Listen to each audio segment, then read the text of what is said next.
3 जनवरी को दैनिक जागरण छापता है, 3 जनवरी को हमारे किसानों पर बम वर्षा होती है।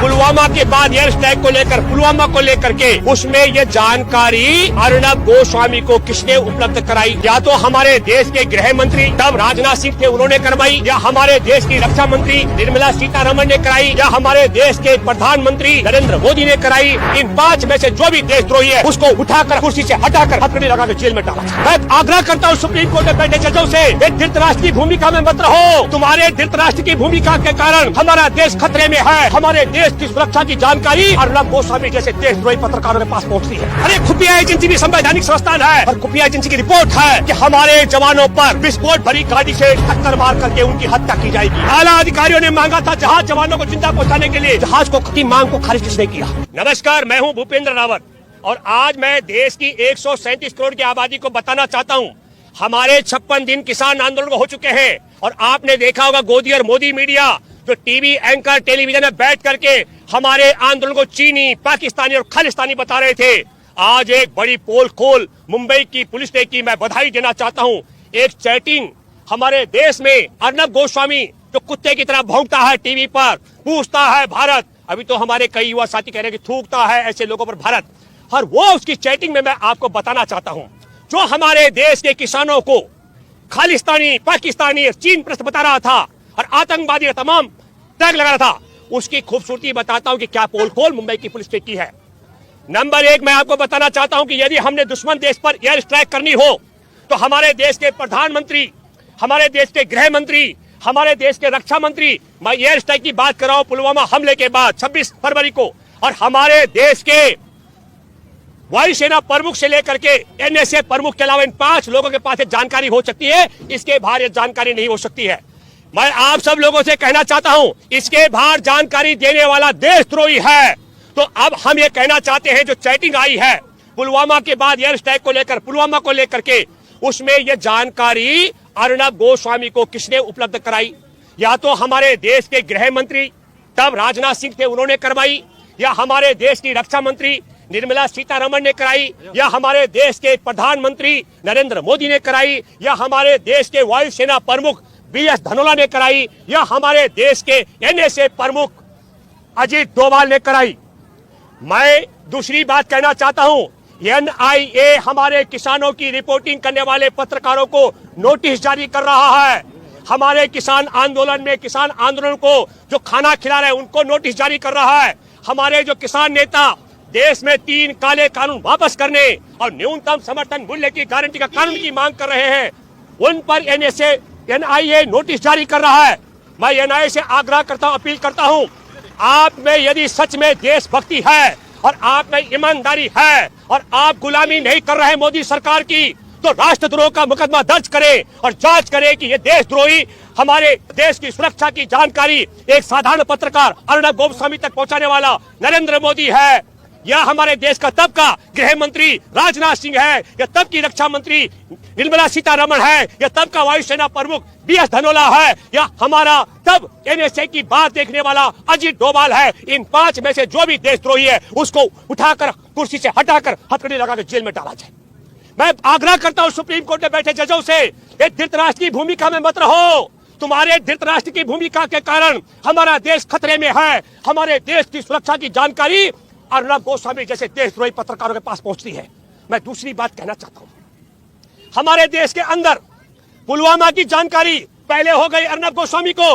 मैं बताना चाहता हूं मेरे दोस्तों, हमारे देश में शंकराचार्य 8 फरवरी को स्वरूपानंद ने ऐलान किया, मैं 21 फरवरी को अयोध्या जाने वाला हूं। और अयोध्या जाने से क्या होने वाला था, मैं 19 की बात कर रहा हूं, भाजपा का सुपड़ा साफ हो जाता।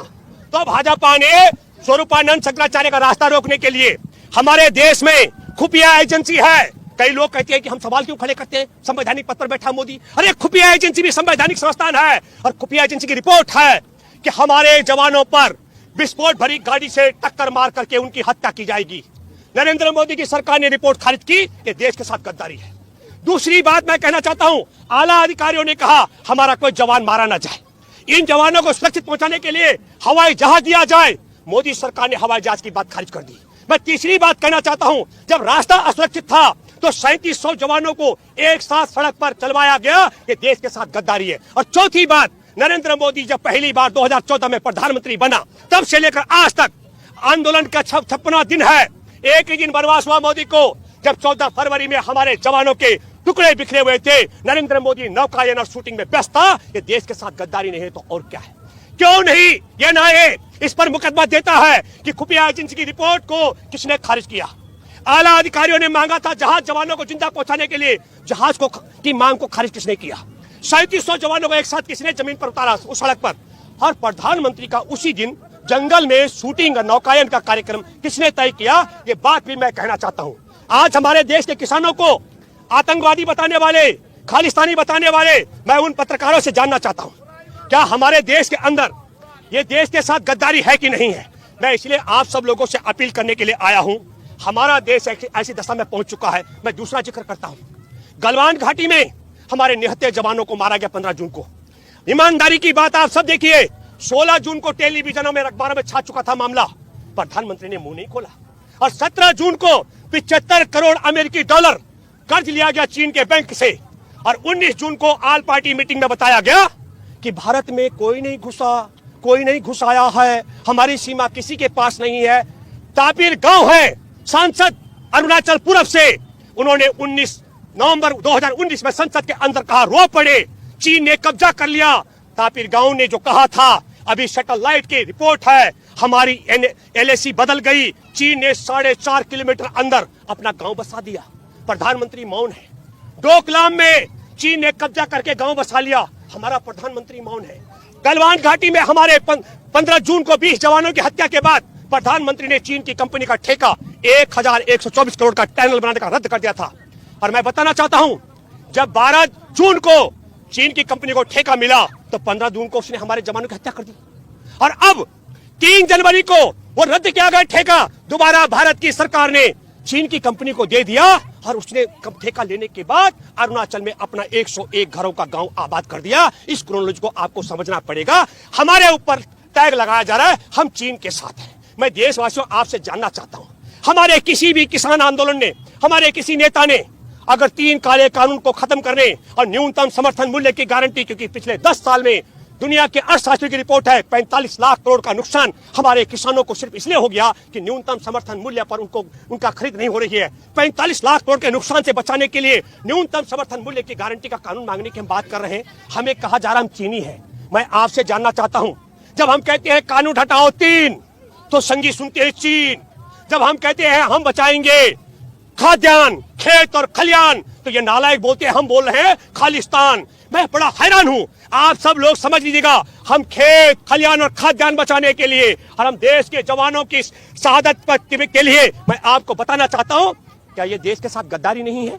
हमारे 20 जवान तब शहीद हुए, 21वां बाद में 76 में से बाद में हुआ, और 57 किसानों की शहादत हो चुकी जिस दिन पूरी NRC में, तब ये चीन को ठेका दिया गया। और आखिरी बात आपको बताना चाहता हूं, 4 जनवरी की पंचायत तय की गई थी। अब मैं दूसरी क्रोनोलॉजी आपको बता रहा हूं। 31 मई 2019 को रॉबर्ट वाड्रा 10वीं बार चला गया था ED के पास, कहा कि मेरे कोई संपत्ति का, भाई जितनी मर्जी बुलाओ मैं आऊंगा। अब आप क्रोनोलॉजी समझिए। 3 जनवरी को दैनिक जागरण छापता है, 3 जनवरी को हमारे किसानों पर बम वर्षा होती है और सुप्रीम कोर्ट में बैठे जज मौन है। क्यों? ताकि हमारा 2 बातें हो जाए, सारा देश का ध्यान भटक जाए। टीवी और अखबार उठाकर देखिए, जागरण में, दैनिक जागरण ने 3 जनवरी को छाप दिया था कि चीन की कंपनी को दोबारा ठेका दे दिया गया है। मैं आपके सामने एक बात करने के लिए आया हूं।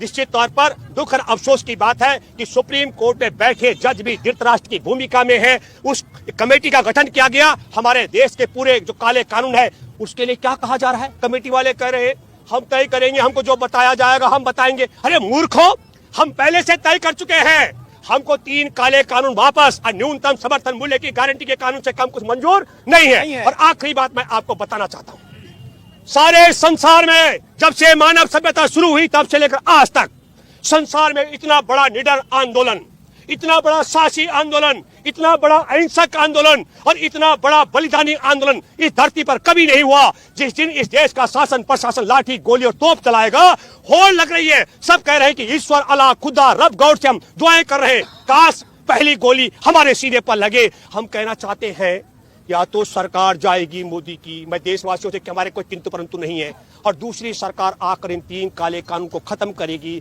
और न्यूनतम समर्थन मूल्य की गारंटी का कानून बनाएगी। और अगर मोदी सरकार को रहना है तो ये 3 काले कानून हटाने होंगे। हमारी तैयारी थी, हम जब रकाबगंज गुरुद्वारे में दिल्ली में संविधान दिवस पर आने का तय किए थे तो 6 महीने की तैयारी हमारी तब थी। कई लोग कह रहे हैं ठंड में कैसे रह रहे हैं, 6 महीने का पूरा जज्बा लेकर हम लोग दिल्ली आए थे। और आखिरी बात आपको कहना चाहता हूं, जो टेलीविजन हमारे को आतंकवादी, खालिस्तानी, पाकिस्तानी बताते हैं, उन देशद्रोहियों के साथ मिले हुए हैं। आखिरी बात फिर दोबारा से सुप्रीम कोर्ट में बैठे मुख्य न्यायाधीश से, सीबीआई से, ईडी से, एनआई से मैं अपील करता हूं, तुम्हारे में अगर रत्ती भर भी हमारे देश के प्रति, देश के संविधान के प्रति, अपने दायित्व के प्रति अगर तुम अपनी जिम्मेदारी समझते हो तो हमारे देश की खुफिया जानकारी को अर्नब गोस्वामी तक पहुंचाने वाले तब प्रधानमंत्री, गृह मंत्री, रक्षा मंत्री, वायुसेना प्रमुख और एनएसए प्रमुखों के खिलाफ देशद्रोह का मुकदमा दर्ज करके और निष्पक्ष जांच कराओ। सुप्रीम कोर्ट के आदेश से मंदिर का फैसला हुआ बनाने का, सुप्रीम कोर्ट में बैठे जजों, मैं आपको बताना चाहता हूं, आपके ही आदेश की आड़ में